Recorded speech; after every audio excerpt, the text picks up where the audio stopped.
एक सत्संगी परिवार में सत्संग करने वाले पिता के पुत्र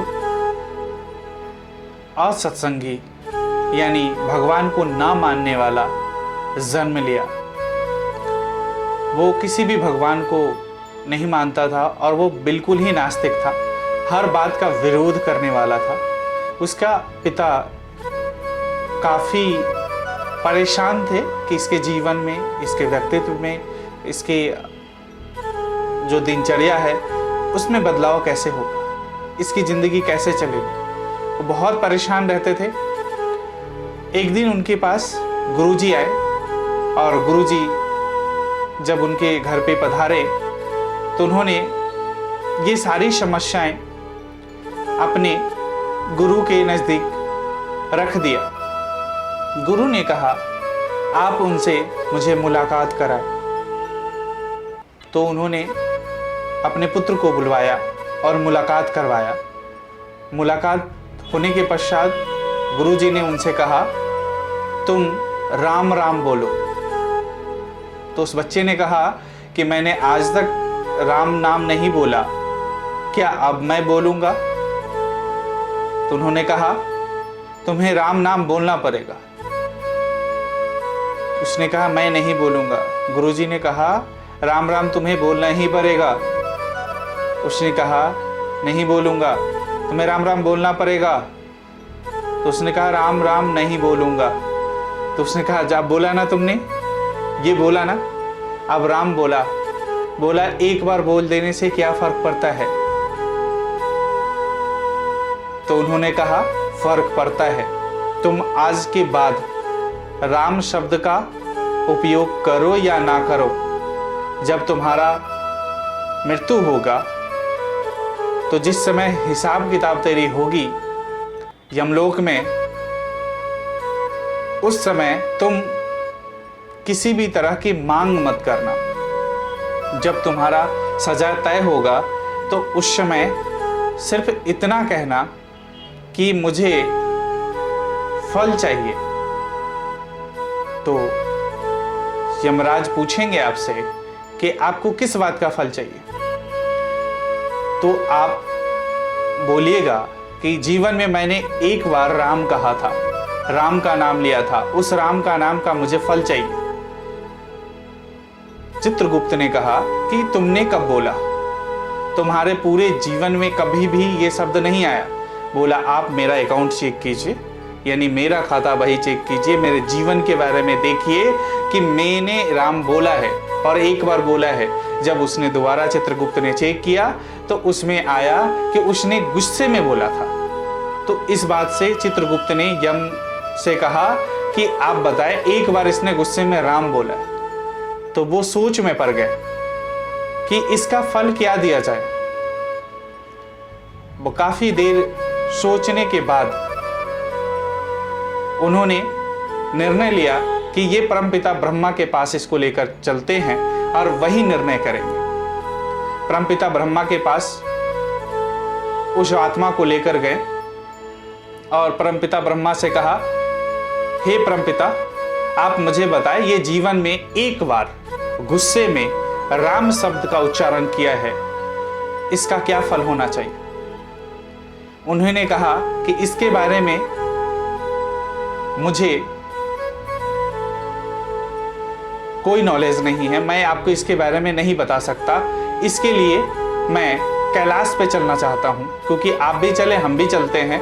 कैलाश पर चल के मैं शिव जी से पूछता हूँ, क्योंकि वही राम राम राम भजते हैं, तो उसका फल क्या होना चाहिए वही उनको पता होगा। तो जब कैलाश पे तीनों गए तो वहाँ पे यही समस्या रखी। ब्रह्मदेव ने कहा कि इन्होंने एक बार राम का जो शब्द स्मरण किया है उसका फल क्या होना चाहिए। तो उन्होंने कहा कि मैं फल की इच्छा नहीं करता। शिव जी ने कहा कि मैं फल के लिए मैं नाम का उच्चारण नहीं करता, मैं तो ऐसा हूँ कि जो भी उच्चारण करता हूँ वो किसी फल के लिए नहीं करता। तो ऐसा करते हैं कि ये जिसका नाम है उसी के पास चलते हैं। तो शिव शंकर, ब्रह्मदेव और यम और साथ में वो आत्मा साकेत धाम भगवान राम के पास गए। शिव शंकर ने वहां कहा कि प्रभु, एक बार आपका नाम लेने का इसे फल चाहिए, आप मुझे आज्ञा करें कि इसका फल क्या देना है। तो उन्होंने उस बच्चे को बुलाया और बुलाकर अपने गोद में बिठाया। बिठाने के बाद उसने अपने सिर को सहलाया उस बच्चे का। तो फिर शिव जी ने कहा कि इसे क्या फल देना है। राम जी मुस्कुराए और मुस्कुराते हुए बताए कि अब भी आप ये पूछ रहे हैं कि इसका क्या फल होना चाहिए। एक हरि नाम, एक राम नाम हमें कहीं तक, चाहे गुस्से में हो, प्रेम से हो, आदर से हो, किसी भी तरह से हो, आप हरि नाम का हमेशा गुणगान करते रहे और इस कलिकाल में भवसागर पार हो सकते हैं। नमस्कार, मैं आचार्य राजकुमार गणपति ज्योतिष संस्थान के माध्यम से आज आप सभी के समक्ष, आप एक मेरे परिवार हैं और जो भी हमारे संस्थान से जुड़े हुए हैं या वीडियो देखते हैं वो हमारे परिवार है। और कई बार परिवार के साथ ऐसी कहानियाँ शेयर करने की इच्छा होती है, क्योंकि ये किसी महापुरुष के मुखारविंद से सुनी हुई कहानी है। मैंने आपको भी ये सुनाया, आपको अच्छा लगे तो आप राधे राधे जरूर बोलना। आज अब आपको बताने जा रहे हैं कि वृश्चिक राशि के व्यक्ति का स्वभाव और व्यक्तित्व कैसा होता है, इसके बारे में हम अवगत आपको कराने जा रहे हैं। वीडियो को पूरा देखिएगा, नहीं देखेंगे तो समझ में नहीं आएगा। और साथ में एक चीज और आपको जानकारी दे दूं कि कुंडली से संबंधित, वास्तु से संबंधित या जीवन में किसी भी तरह की समस्याएं चल रही हैं, आप उसके बारे में अवगत होना चाहते हैं, जानकारी लेना चाहते हैं, तो आप हमारे संस्थान से जुड़िए। Facebook, Twitter, LinkedIn, Instagram, YouTube, किसी भी माध्यम से या फ़ोन कॉल करके, जो नंबर फ्लैश हो रहे, नंबर हमारा हर जगह का दिया हुआ है, आप फ़ोन करके निःशुल्क जानकारी ले सकते हैं। आपको कुंडली विश्लेषण कराने के लिए आपको कोई शुल्क देने की ज़रूरत नहीं है। आप कुंडली को पहले अच्छे से परखिए कि हाँ, हमारे माध्यम से आपको सही जानकारी दी जा रही है, दान आपको उपाय करवाएं। वृश्चिक राशि के तहत पैदा हुए लोग बिच्छू या फिनिक्स या ईगल द्वारा प्रतिनिधित्व किए जाते हैं। गंभीर, निडर, समय पर जिद्दी, तीव्र और भावुक। वृश्चिक राशि में जन्मे जातक को आमतौर पे हल्के में नहीं लिया जा सकता।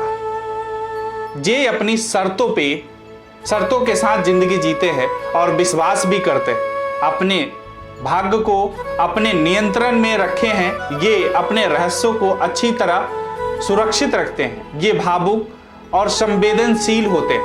वृश्चिक राशि के जातक दूसरों के बारे में जानने में गंभीर होते हैं। ये जरूरी सवाल पर ध्यान केंद्रित करते हैं, रहस्य को खोजते हैं जो काले और सफेद की दुनिया में बीच में पाया जाता है। अधिकांश वृश्चिक राशि के जातक में एक असंतोषनीय जिज्ञासा होती है जो इन्हें खोजी आत्माओं के लिए ईंधन का काम करती है। इन लोगों को जांच करना बहुत पसंद है और बातों को तह तक जाना बहुत पसंद करते हैं, और इसमें उनके अंतर्ज्ञान की गहरी भावना निश्चित रूप से मदद करती है। ये परत दर परत रहस्य का पर्दा खोलते जाते हैं और रहस्य में गर्भ तक पहुंचकर रहते हैं। ये बेशर्मी से अपने एजेंडे को बढ़ावा देते हैं और ये अपने आगे की राह सुनिश्चित करते हैं। ये दूसरे के लिए थकाऊ और असहनीय हो जाता है और खुद वृश्चिक जातक के लिए आत्मविश्वास हो जाता है। ये कठिन काम और मेहनत करने से घबराते नहीं हैं और यदि इन्हें बुरा लग जाए तो एकदम चुप और अकेला महसूस करने लगते हैं। इन्हें जांच करवाना पसंद नहीं है। इनकी जटिल और गोपनीय प्रकृति इन्हें संदिग्ध बनाती है और ये विश्वासघात या जांच की थोड़ी सी भी संकेत पर सावधान हो जाते हैं। वृश्चिक राशि के जातक के पास आश्चर्यजनक रूप से संसाधनों के स्रोत होते हैं। इनके अलावा ये बहुत भावुक और आवेगी होते हैं जो दूसरों में डर या खौफ पैदा करता है। ये वफादार दोस्त हो सकते हैं और उसी समय में ये बहुत खतरनाक दुश्मन बनने की क्षमता रखते। बदला लेने और बदला पाने की इच्छा इनकी रगों में खून बनकर दौड़ता है। इनकी विस्मयकारी शक्ति और रहस्यमय नजरें इनके आसपास के लोगों को सम्मोहित कर देती है। ये तीव्र, हावी, क्रूर और प्रतिबद्ध होते हैं और अपने जीवन में लड़ाई अपनी उत्सुक वृद्धि, धैर्य और रचनात्मकता के साथ लड़ने के लिए अभ्यस्त है। निश्चित रूप से ये मिलनसार या उदार नहीं होते। अपने लाभ के लिए जोड़ तोड़ करने वाले, षड्यंत्र करने वाले नहीं रहते। यदि इस प्रकार की जरूरत आती है तो ये काफी समय और ऊर्जा खर्च करते हैं। रणनीतियों का विकास करने और दुश्मनों के खिलाफ साजिश का बदला लेने में ये अत्यंत ऊर्जावान और भावुक होते हैं। ये अवसरों का भरपूर फायदा उठा पाते हैं और आज के नुकसान को कल के फायदे में बदलने का मादा रखते हैं। लेकिन इस चक्कर में ये इन्हें जिस चीज की पोषण करना चाहिए उसका नुकसान कर देते हैं। यह वृश्चिक मानस की विडंबना है कि जो रास्ता इन्हें भाता है ये उसमें अपना रास्ता बदलकर जल्दी से चले जाते हैं।